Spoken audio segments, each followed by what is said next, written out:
Dinan déroule le tapis rouge à la mode.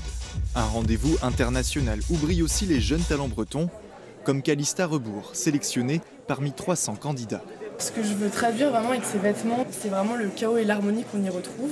Le chaos va s'exprimer avec ses bords et ses finitions volontairement imparfaites, comme on peut voir donc, sur ce pantalon, qu'on va retrouver donc, dans vraiment toutes mes pièces. Également avec de l'asymétrie comme on retrouve avec ce pull qui est en laine. Calista Rebourg, 21 ans, a puisé son inspiration dans les doutes et les peurs du confinement. Originaire de Cesson, elle vit aujourd'hui à Paris et rêve de devenir directrice artistique. Depuis toute petite, ma maman m'a toujours emmenée faire les boutiques avec elle. Je ne trouvais pas ce qui me plaisait. Elle m'a toujours répété, au pire, dessine-le, tu pourras le faire plus tard. Donc c'est ce que j'ai fait. En fait, je dessinais continuellement jusqu'à faire une école de mode et à créer la collection que j'ai pu créer. Toutes ces matières sont des chutes d'atelier.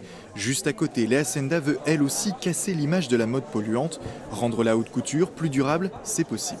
Ici, en pièce en rouge, on peut retrouver un pull en maille où j'ai pris plusieurs pulls de seconde main que j'ai retravaillé, resurjeté et rebrodé par-dessus.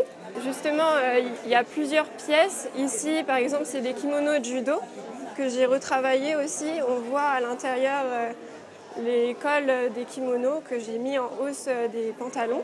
La briochine emmagasine de l'expérience dans différentes maisons de couture parisiennes sans jamais oublier ses racines. C'est mon père qui est japonais. On le retrouve aussi sur l'affiche. Il pose pour moi, donc c'est parfait. Justement, ma collection elle s'appelle Arashi Braise. C'est la tempête bretonne, c'est en lien entre mes deux origines. Les deux bretonnes ont planché pendant 3 mois sur leur collection. Et si ce concours leur permettait de passer de l'ombre à la lumière.